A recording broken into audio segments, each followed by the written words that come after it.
નમસ્કાર મિત્રો, શું તમારી સવાર પણ ફ્રેશ અને તાજગીથી ઉઠવાની બદલે અશક્તિથી શરૂ થાય છે, ચિંતાથી શરૂ થાય છે? થોડીક પણ ચા પીઓ કે નાસ્તો કરો તો તરત બીક લાગે કે હમણાં સંડાસ જવું પડશે. એટલે સુધી કે બહાર ગામ જવું હોય તો પણ વિચાર કરવો પડે કે ક્યાંક ઝાડા તો નહીં થઈ જાય ને, વધારે વાર સંડાસ તો નહીં જવું પડે ને, ક્યારેક ઝાડા થાય તો ક્યારેક કબજિયાત થઈ જાય, વજન સતત ઘટતું જતું હોય અને અશક્તિ પુષ્કળ લાગતી હોય, પેટમાં ગુડગુડ અવાજ આવે અને આટલી બધી અશક્તિ હોવા છતાં પણ બધા જ રિપોર્ટ નોર્મલ આવે.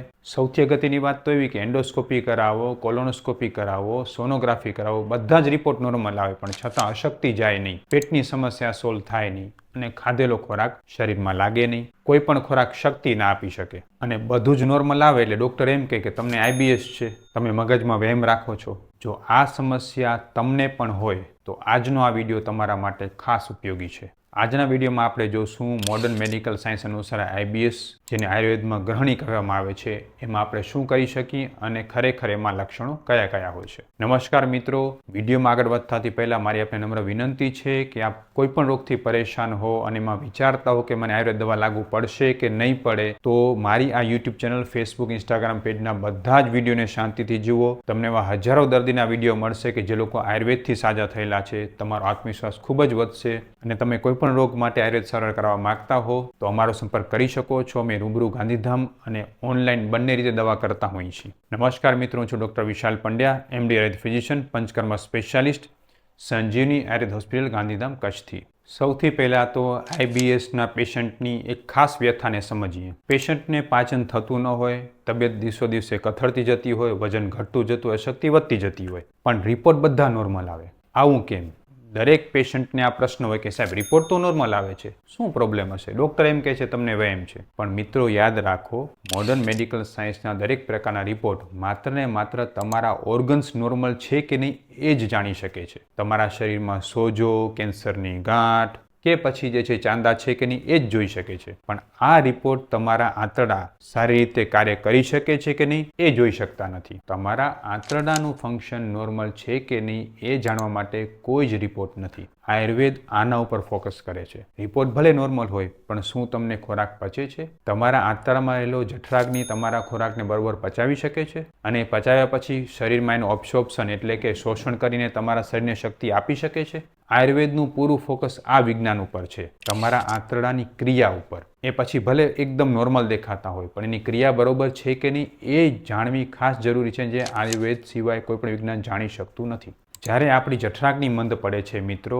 ત્યારે આપણો ખાધેલો ખોરાક બરોબર પચતો નથી. એ આંતરડામાં આમના સ્વરૂપે ચોંટી જાય છે. એટલે ક્યારેક આંતરડા એને બહાર કાઢવા માટે ખૂબ મહેનત કરે છે, જેને કારણે જે છે ઝાડા જેવું થઈ જાય છે, અને ક્યારેક આંતરડા સાવ સુસ્ત થઈ જાય છે, થાકી જાય છે, અશક્ત થઈ જાય છે, જેને કારણે કબજિયાત જેવું થઈ જાય છે. આયુર્વેદમાં સ્પષ્ટ લખ્યું છે મુહુર્બદ્ધમ મુહુર્દ્રવમ, એટલે ક્યારેક તો ઝાડા થઈ જાય અને ક્યારેક મળ એકદમ બંધાઈ જાય. આ રોગને ગ્રહણી રોગ કહેવામાં આવે છે. ગ્રહણી એક પ્રકારનો રોગ છે કે જેમાં આપણા આંતરડા યોગ્ય રીતે કામ ન કરતા હોવાને કારણે આપણે ખોરાકનું શોષણ નથી કરી શકતા, આપણું આંતરડું ખોરાકને પચાવીને એને શક્તિમાં ફેરવી નથી શકતું અને આપણા શરીરમાં સતત નબળાઈ વધતી જાય છે. હવે તમારે ખાસ તો એ જોવાની જરૂર છે કે તમારા શરીરમાં આ રોગ છે કે નહીં. માત્ર ને માત્ર આઈબીએસ તમને કહી દીધું, તમને મગજમાં કોઈ પ્રોબ્લેમ છે એમ કહી દીધું, તમારો વહેમ છે એમ કહી દીધું, એવું નહીં. આના માટેના ચરક ઋષિએ ખાસ લક્ષણો આપ્યા છે.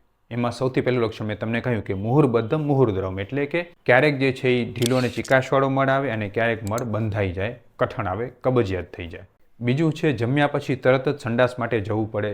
જમ્યા કે 1-2 કલાકમાં કે અથવા તો તરત જ સંડાસ માટે જવું પડે અને પૂરતું સંડાસ સાફ ન થાય. ત્રીજું લક્ષણ છે સફેદ અને ચિકાશવાળો મળ આવે અને ક્યારેક ક્યારેક મળમાં લોહી પણ આવે, કાં તો સંડાસમાં જે છે ચિકાશ જેવો સફેદ કફ આવે. આ બતાવે છે કે તમે ખોરાકમાં જેટલી પણ પોષક તત્વો કે ચિકાશ લ્યો છો એ તમને પચતી નથી. ચોથું છે માનસિક તણાવ.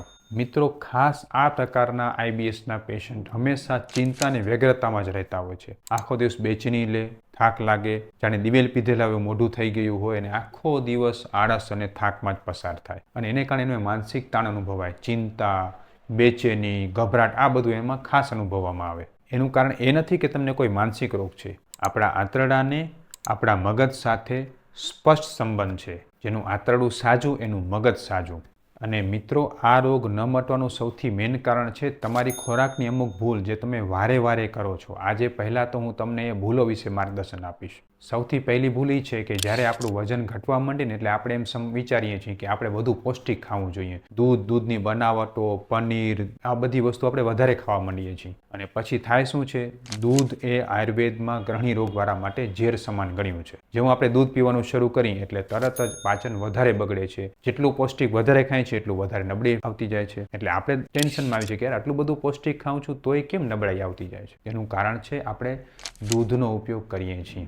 દૂધનો ઉપયોગ આઈબીએસ અથવા તો ગ્રહણીવાળા રોગો માટે ટાળવો જોઈએ. બીજી ભૂલ છે કે આપણે કાચા સલાડ કે શાકભાજીનો ઉપયોગ વધારી દઈએ છીએ. આપણે સાંભળેલું હોય કે યાર શાકભાજી ખાઓ ને એટલે શરીરમાં પોષણ ખૂબ મળે, એમાં વિટામિન્સ છે ને એમાં મિનરલ્સ છે ને, એટલે આપણે શું કરીએ, કાચા શાકભાજી, કાકડી, ટમેટા ને બધું ખાવા માંડીએ. હવે જેમ જેમ તમે કાચા શાકભાજી ખાઓ છો એમ તમારા આંતરડામાં વાયુ વધતો જાય છે. વાયુ વધે એટલે ગ્રહણી રોગ વધી જાય અને તમારું વજન સતત ઘટતું જાય, શરીરમાંથી ચીકાશ ઘટતી જાય. એટલે આ બીજી ભૂલ છે, કાચા સલાડ અને શાકભાજી ખાવામાં વધારી લેવા. અને ત્રીજી અગત્યની ભૂલ શું છે, ભૂખ ન લાગે તોય જમી લેવું, ઘડિયાળના કાંટે જમવું, સમય નથી થયો, ભૂખ નથી લાગી, આંતરડું તૈયાર નથી પણ ટાઈમ થઈ ગયો એટલે જમી લઈ છીએ. આને અધ્યસન કહેવાય છે. અને અધ્યસન ગ્રહણી પ્રદોષ હેતુ નામે એવું ચરક સંહિતામાં સ્પષ્ટ લખ્યું છે કે જ્યારે તમે ભૂખ વગર જમી લ્યો છો અથવા તો પહેલાનો ખોરાક પચ્યો નથી અને જમી લ્યો છો એટલે ધીરે ધીરે તમારા શરીરમાં એક વિષ ચક્ર શરૂ થઈ જાય છે. આગળનો ખોરાક પચ્યો નથી, પાછળનો ખોરાક આવી ગયો છે, બંને મિક્સ થાય છે અને આંતરડામાં આમ ઉત્પત્તિ કરે છે, જે ગ્રહણી રોગને ઉત્પન્ન કરે છે. એટલે સૌથી પહેલા તો આ 3 આદતોથી ખાસ બચો. દૂધની જગ્યાએ તમે છાશ, માખણવાળી છાશ અથવા તો ગાયના ઘીનો ઉપયોગ કરો. કાચું સલાડ ખાવાની જગ્યાએ તમે સંભારાનો ઉપયોગ કરી શકો અને ઘીમાં વઘારેલા શાકભાજીનો ઉપયોગ કરી શકો. માત્ર ને માત્ર ભૂખ લાગે ત્યારે જ જમો. આવું કરશો તો ઉલટાનું વજન વધશે, ઘટશે નહીં. એટલે દિવસમાં વારે વારે ખાવાના ટાળો. મારું વજન નથી હોતું એટલે વારે વારે ખાઉં, સવારે ભરપેટ નાસ્તો, બપોરે ભરપેટ જમવાનું, સાંજે ફ્રૂટ ખાઉં, રાત્રે જમવું, રાત્રે સૂતી વખતે દૂધ પીવું. આવું બધું કરશો તો વજન ઘટશે, વધશે નહીં. એટલે જે કોઈ પણ લોકોને આઈબીએસ કે ગ્રહણીનો પ્રોબ્લેમ હોય એ લોકોએ પોતાનું વજન વધારવા માટે વધારે ખાવાની જરૂર નથી, પણ ઓછું ભૂખ પ્રમાણે ખાઈને પચાવવાની જરૂર છે. હવે ઘરેલું ઉપચાર હું તમને જણાવીશ. આ રોગ માટે, આઈબીએસ અને ગ્રહણીવાળા રોગ માટે સૌથી બેસ્ટ છે છાશ. ભોજનાતે પીબેત તકરમ શક્રશપી દુર્લભમ. ઇન્દ્રદેવને પણ જે દુર્લભ છે ને એ છાશ આપણા પૃથ્વી ઉપર છે. દેશી ગાયના દૂધમાંથી દહીં બનાવો અને એ દહીંની ઘરે છાશ મેળવો. એવું નહીં કે બજારની તૈયાર છાશ લઈ આવીને તમે પીવો, એનાથી ફાયદો નહીં થાય. આ ફાયદો માત્ર ને માત્ર ગાયના દૂધમાંથી દહીં મેળવો, એ દહીંને સરસ રીતે છાશ બનાવો અને છાશનો ઉપયોગ તમે તમારા ખોરાકમાં શરૂ કરો. માખણવાળી છાશમાં થોડું જીરું, સૂંઠ નાખીને તમે પીશો એટલે તમારું પાચન ખૂબ જ ઝડપથી સુધરશે. અને જેટલી સરસ રીતે તમે છાશને પચાવશો ને એટલું ઝડપથી તમારો ખોરાક પણ પચશે. એટલે મારી નમ્ર વિનંતી છે કે જે લોકોને પણ આઈબીએસ કે ગ્રહણીનો પ્રોબ્લેમ છે ને સૌથી પહેલાં તો છાશનો ઉપયોગ શરૂ કરી દેવો જોઈએ. જેટલી માત્રામાં તમે છાશ વધારે પીશો એટલો તમને વધારે ફાયદો થશે.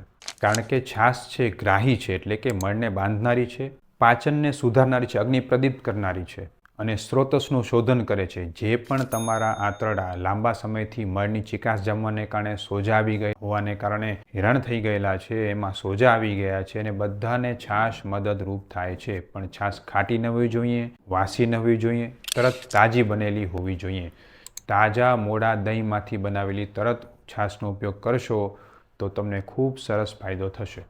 હવે મિત્રો, ખાસ અગત્યની વાત તમને કહેવા માગું છું. આઈબીએસના દર્દી તરીકે તમે ખૂબ હેરાન થયેલા હશો. જો તમારો આ રોગ 1 વર્ષથી ઓછો છે તો તમને છાશ કે ઘરેલું ઉપચારથી ફાયદો થશે. પણ જો તમારો રોગ 1 વર્ષથી વધારે છે, તમે અનેક પ્રકારે દવા કરી ચૂક્યા છો, તો મહેરબાની કરીને આમાં બીજી કોઈપણ ચિકિત્સા કર્યા સિવાય આયુર્વેદની બસ્તીકર્મ ચિકિત્સા કરાવવી ખૂબ જરૂરી બને છે. આયુર્વેદમાં આના માટે આખી આખી ચિકિત્સા આપેલી છે. ગ્રહણી દોષ અધ્યાયમાં ચરક સંહિતામાં મહર્ષિ ચરકે સ્પષ્ટ કહેલું છે કે આમાં અગ્નિ વધારવા માટે પહેલા દીપન પાચન કરવું પડે, એટલે કે પાચન થાય એવી ઔષધો આપવી પડે. પછી ધીરે ધીરે જેમ જેમ શરીર સુધરે અને પાચન સુધરતું જાય એમ ગાયના ઘીમાં ઔષધોને આપવા પડે અને પછી બસ્તીકર્મ સારવાર કરાવવાની જરૂર પડે.